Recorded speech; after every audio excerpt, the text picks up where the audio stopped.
Share করলাম তোমাদের সাথে বন্ধুরা। অন্তরের জন্মদিনে কি রান্না করলাম আর কি করলাম সেটাই। অন্তর মানে আমার ছেলে।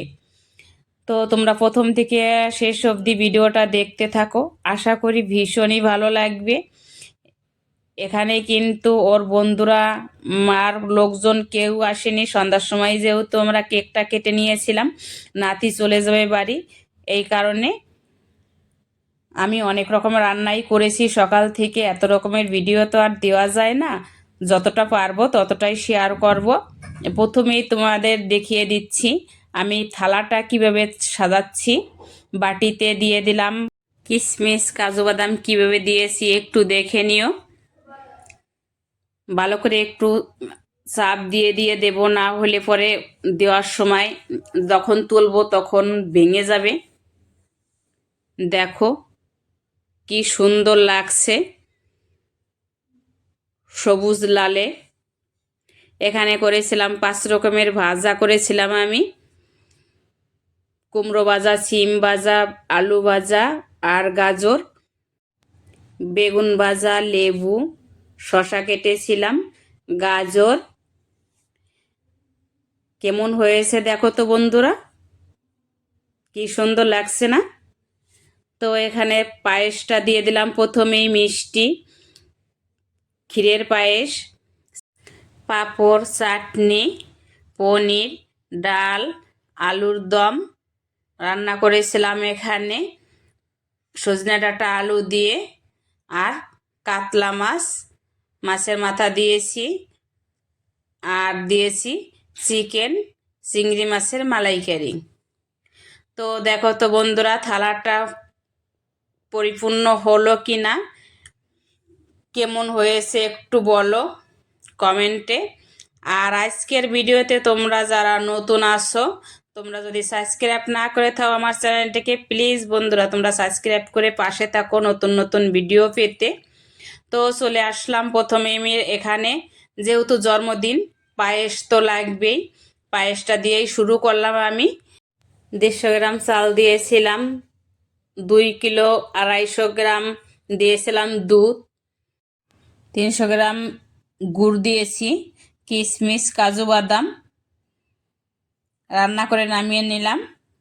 আর চলে আসলাম এই চিংড়ি গাছে। এই যে দেখো গলদা চিংড়ি নিয়ে এসছে। তো কাটাটাও আমি দেখিয়ে দিচ্ছি কিভাবে তোমরা এই গলদা চিংড়ি কাটবে। এই যে সামনে দেখো যে দাঁড়ালো একটা অংশ থাকে, সেটা দিয়ে আমি সেটা কেটে ফেলে দিচ্ছি বটি দিয়ে। তোমরা চাইলে কাইসি দিয়েও কেটে নিতে পারো। এই যে দেখো একটা টুথপেকের সাহায্যে আমি এই নোংরাটা ফেলে দিচ্ছি, দেওয়ার সাথে সাথেই বেরোয় যাচ্ছে।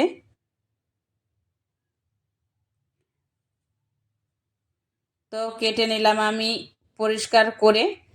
আর লেজের কাছে যেটা এই থাকে শক্ত অংশটা, সেটাও কেটে নিলাম একইভাবে। সবকটাই কিন্তু আমি এই পরিষ্কার করে নিয়েছি,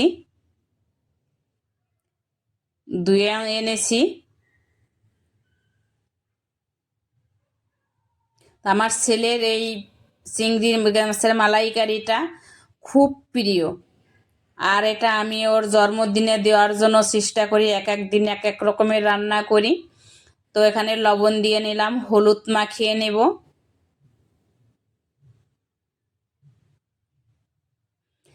চিংড়ি কিন্তু উনানে দেওয়ার সাথে সাথেই বাঁকা হয়ে যায়।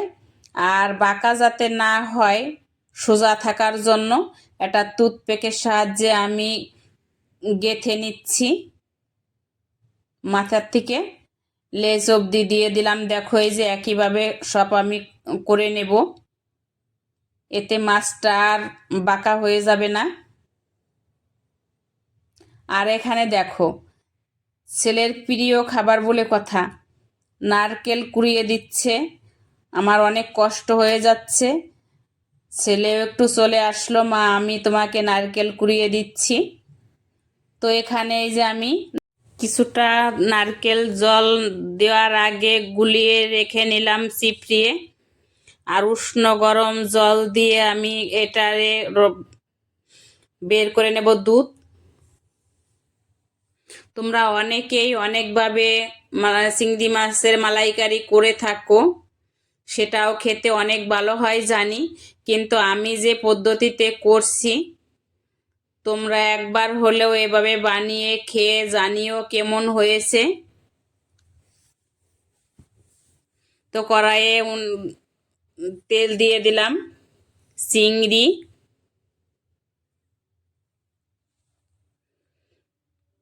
মাছ ভেজে নিচ্ছি।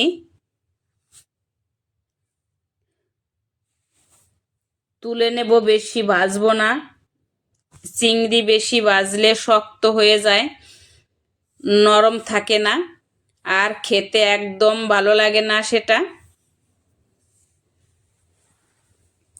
একে একে সব মাছই আমি তুলে নিলাম।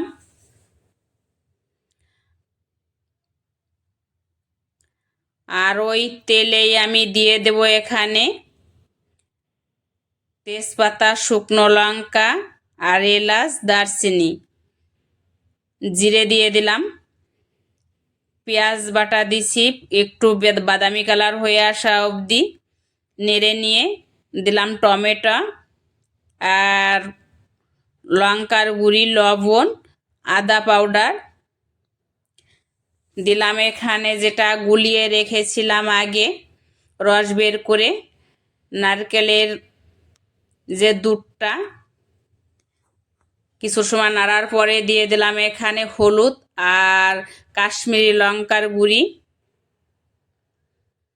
এই নারকেলের দুধটা আগে দেওয়ার কারণে হবে কি, যে একটা এই যে দেখো, এই যে যে একটা তেল তেল উপরের এটা আসে বেশে, এটার জন্যই কিন্তু এই চিংড়ি মাছের মালাইকারিটা অনেক ভালো লাগে। আর তারপরে দিয়ে দিলাম এখানে নারকেলের দুধটা ফুটে ওঠার সাথে মাছ দিয়ে দিলাম, কাঁচা লঙ্কা চিরা, পরিমাণ মতো চিনি, ব্যালেন্স রাখার জন্য চিনি একটু দিতে হবে। আর নামানোর আগে দিয়ে দিলাম ঘি। তোমরা একবার হলেও এভাবে রান্না করে খেয়ে জানিও। দেখো কত সুন্দর কালার এসেছে।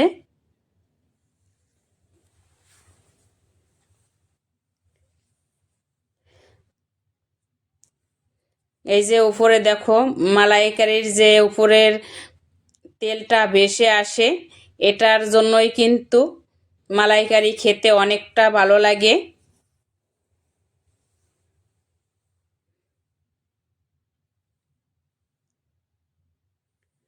তো রেসিপিটা যদি ভালো লাগে থাকে লাইক, কমেন্ট, শেয়ার করো। আর প্রথম থেকে শেষ অবধি দেখার জন্য অসংখ্য ধন্যবাদ।